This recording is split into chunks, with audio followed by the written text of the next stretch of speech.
बन ससुरा संभाल राणा तेरी नगरी मेरी।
मोयना भावे घर द्वार संभाल राणा तेरी नगरी मेरी। एक बार तालियां बजाते हुए हरि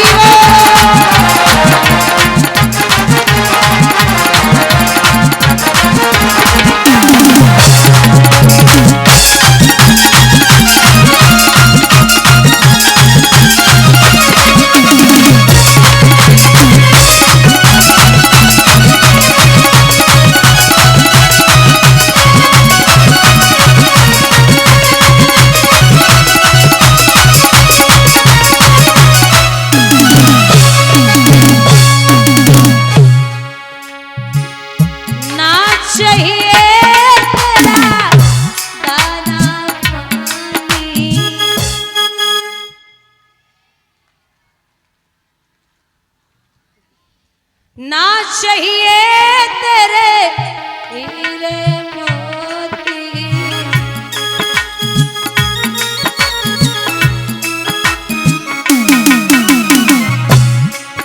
ये तो तजी मैं ढीर द्वार संभाल राणा तेरी नगरी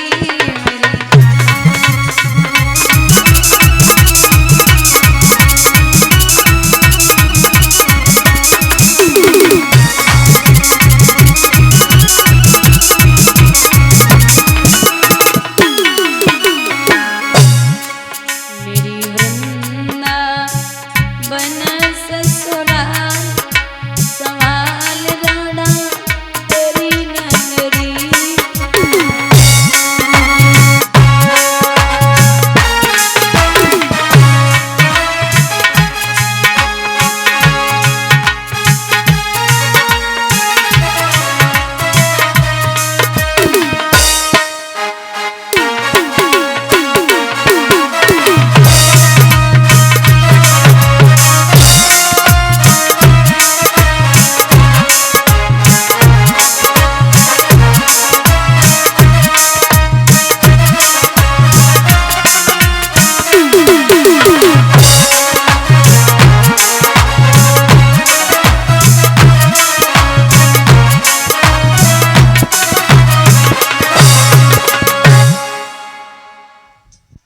यहाँ राधा तब तक गाय दोहवे के लिए पहुंची। सखियन ने राधा को देखो तो जवाब दो बहना, कृष्ण कहाँ है? बोले तुम तो पागल हो, क्यों? भगवान किसी के बंधन में नहीं है।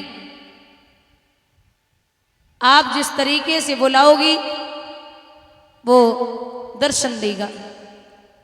इतना कहकर के राधा अंदर खरक में घुसी। भगवान ने राधा को मुस्कुराते हुए कहा कि हे राधा, आपने ललिता के प्रश्नों का उत्तर बड़ा अच्छा दिया। भगवान चले गए तो राधा ने यह विचार किया है कि अब बिना कृष्ण के किसी और का चेहरा नहीं देखूंगी, इसलिए नेत्र बंद कर लिए और खरक में लेट गई। बड़े बड़े वैद्य ज्योतिषी आए लेकिन राधा को ठीक नहीं कर पाओ।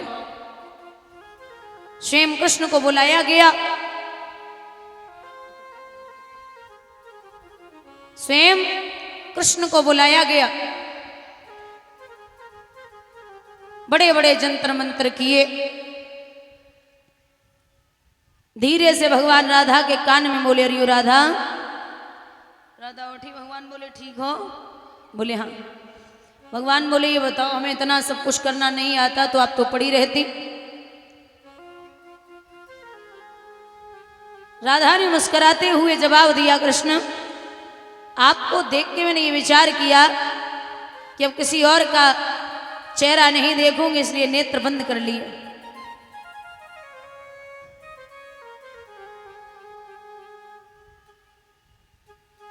भगवान बोले हम रहें या चले जाएं, लेकिन हमारे हृदय से आपके लिए भक्ति कभी कम नहीं होगी, और जो पद लक्ष्मी और सीता का है वही पद हमेशा तुम्हारा रहेगा। इस प्रकार से प्रभु वरदान देकर के अंतर ध्यान हुए। बोलिए वृंदावन बिहारी लाल की।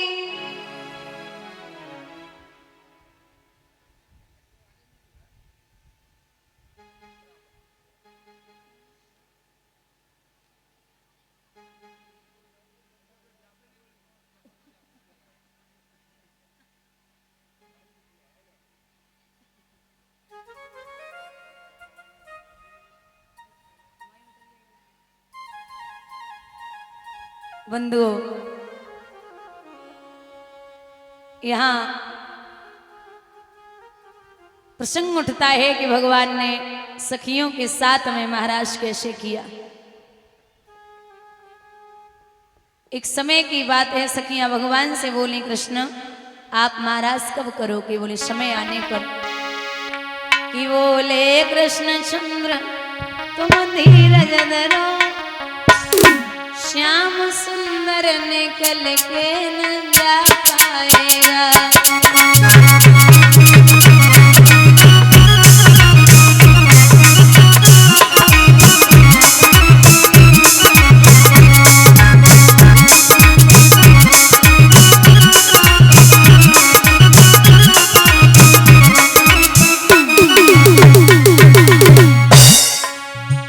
आशो पूरी सदा ही तुम्हारी करे, जो कहोगी वही श्याम कर जाएगा।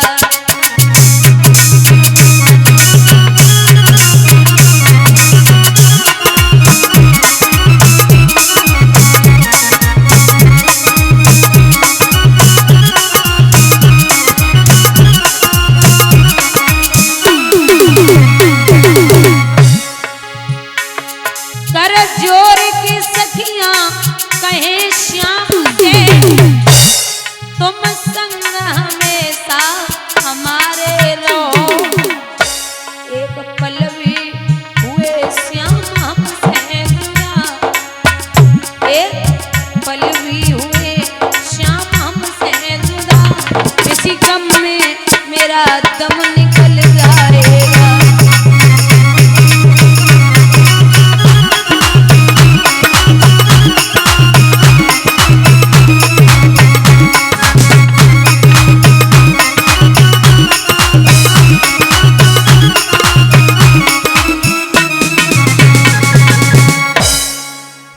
भगवान ने बसंत ऋतु की पूर्णिमा पर योग माया के द्वारा सुंदर सी जगह बनवाई। उस जगह को देख करके भगवान ने होठों पे बंसी रखी और बजाना प्रारंभ कर दिया। जब बजाना प्रारंभ किया तो ऐसी मुरली की धुन सखियन को पागल कर रही है।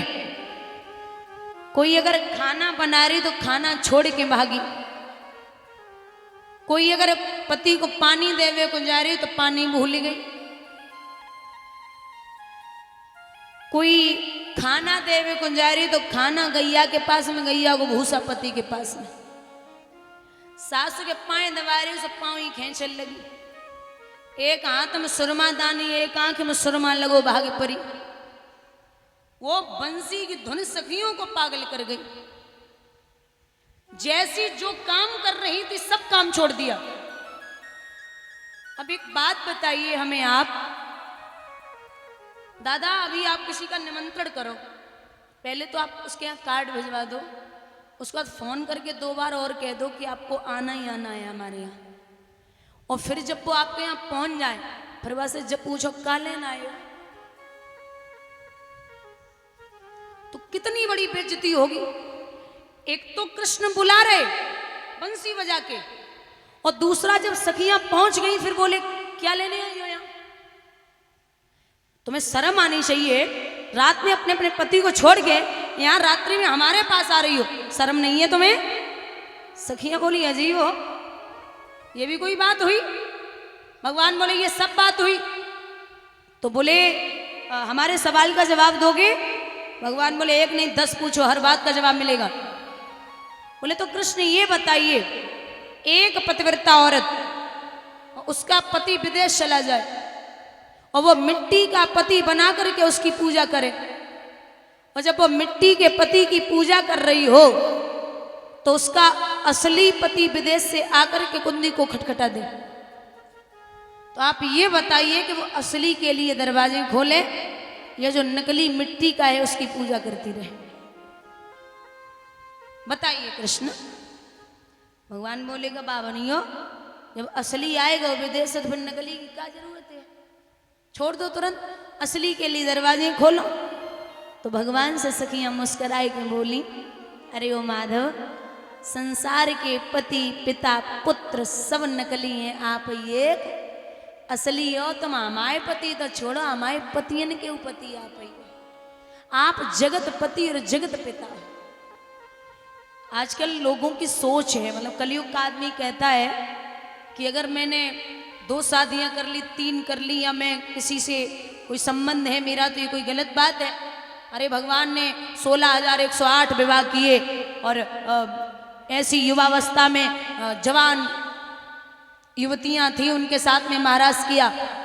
अगर कम से कम पढ़ी नहीं है रामायण गीता महाभारत या भागवत तो उंगली उठाना ही बंद कर दो, क्योंकि जो ये गोपियां हैं ना, ये पूर्व जन्म में यानी कि त्रेता युग में, उस युग में जब राम जी रावण को मार के आ रहे थे वापस, तो एक दंडक वन था, उस वन में ये सब संत बैठे हुए थे। तो संतों ने बहुत तपस्या की थी भगवान से मिलने की कई वर्षों तक। तो भगवान से कहा गया कि प्रभु आप थोड़ी सी इनको दर्शन दे के तब निकलते जाना। भगवान ने कहा कि मेरे राजगद्दी पर बैठने का मुहूर्त निकला जा रहा है और मुझे बहुत जरूरी जाना है। इन सब से बोल देना कि अगले जन्म में मैं कृष्ण बन के और ये सब संत गोपी बन के आएंगे, मैं सबके साथ में उसी तरीके से प्रेम भाव के साथ महाराज करूंगा। और ऐसे नहीं कि कोई युवतियां थी, परीक्षित 6 साल से लगा के और 120 साल तक की गोपियां थी, मतलब कन्या से लगा के, और जिसके नाती पंती भी हैं संती भी हैं, ऐसी गोपियां थी भगवान के साथ में जो प्रभु ने महाराज किया था। और जितना प्रेम भगवान 6 साल की बच्ची के साथ बैठे कर रहे थे, उतना ही प्रेम भगवान 120 साल की बुजुर्ग महिला के साथ बैठे कर रहे थे। ऐसा वो संत है पूर्व जन्म के। गोपियों की बड़ाई जितनी करोगे उतनी कम है। भगवान ने कहा कि तुम जानती भी हो पतिव्रता क्या होती है। बोले क्या होती है पतिव्रता? बोले मैं बताऊं? बोले बताइए। एक दक्षिण भारत की रामायण आती है, उसमें एक विद्वान ने बड़ी प्यारी बात कही है कि पतिव्रताओं में इतनी शक्ति होती है, इतना बल होता है कि आपने ऐसी कथाएं तो सुनी हैं, सावित्री यमराज से पति को ले आई, लेकिन हमारे रामचरितमानस का एक छोटा सा उदाहरण आता है रामायण में कि जो राजा दशरथ जी के पूर्वज राजा रघु महाराज की पत्नी बड़ी पतिव्रता थी, बहुत पतिव्रता। तो रघु महाराज जो हैं वो बहुत धैर्यशील, बलवान, धैर्यवान और बहुत ही बड़े भक्त, पराक्रमी थे। जो चाहे वहां सब पलट सकते थे। नाम है रघुवंशियों का। तो रघु महाराज की पत्नी पतिव्रता इतनी थी, समझा रहे हैं विद्वान कि एक बार रावण को बड़ा अहम हो गया, 10 दिशाओं को जीत के ब्रह्मांड को हिलाने की क्षमता है उसके अंदर, वो ब्राह्मण है। रावण ने कहा कि अब हमसे बड़ा बलशाली कोई नहीं, मैं ही सब कुछ हूं, अब कोई भी नहीं बचा। तो एक संत ने कहा कि तुम कुछ भी नहीं हो। अगर देखा जाए तो अयोध्या में एक राजा है जिनका नाम है रघु, उनसे बड़ा कोई पराक्रमी नहीं है। रावण बोला ऐसी बात है? बोले जी। रावण बोला मैं आज ही जाता हूं मिलने के लिए, मैं भी तो देखूं हमसे बड़ा कौन है। तो राजा रघु सरयू नदी के किनारे कुछ भजन संध्या कर रहे थे, तो जल लेकर के एक बार जल भजन संध्या कर रहे थे तो कुछ पूजा पाठ में जल पीछे को फेंका, और जब पीछे को जल फेंका तो उनके ध्यान में आया कि एक शेर एक गाय को झपटने के लिए जा रहा है। तो जैसे ही जल पीछे को फेंका, वो जल ध्यान में देके शेर पे पहुंचा, शेर जल कर के राख हो गया। बड़ी आवाज हुई, रावण ये दृश्य देख रहा था। रावण धीरे से पहुंचा रघु महाराज के सामने, हाथ जोड़ के बोला प्रभु सच सच बोलना, अभी थोड़ी देर पहले आपने क्या किया? मुझे लगता है आपने किसी को मारा है। रघु महाराज ने कहा सत्य बोले, अभी अभी मैंने एक शेर को मारा, वो गाय को परेशान कर रहा था। अच्छा महाराज, आप तो हमसे भी ज्यादा शक्तिशाली, हमसे भी ज्यादा विद्वान, हमसे भी ज्यादा तेज हैं। रघु महाराज बोले क्या लगता है आपको?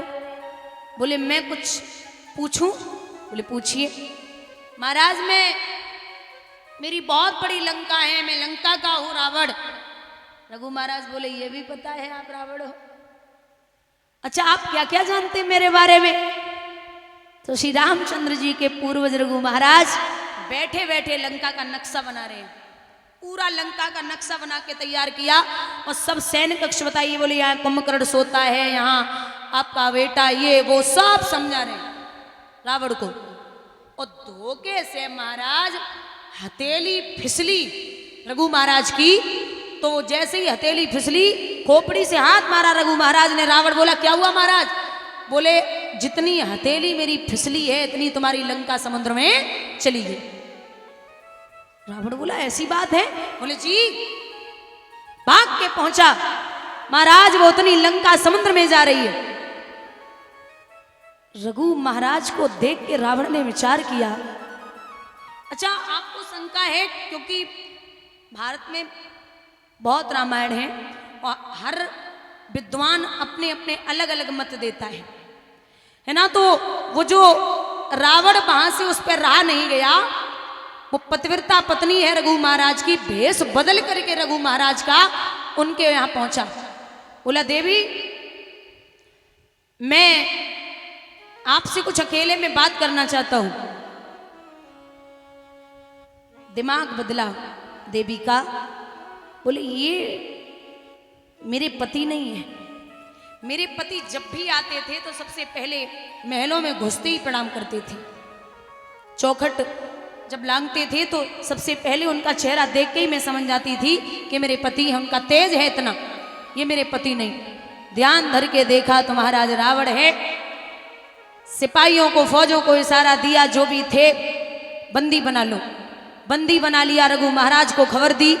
रघु महाराज आए, रावण को मारने के लिए तैयार हुए तो देवताओं ने जवाब दिया कि महाराज आप इसको नहीं मार सकते। क्यों? बोले अगर आपने रावण को मार दिया तो प्रभु नहीं आ पाएंगे। भगवान को आने के लिए रावण का जिंदा रहना बहुत जरूरी है।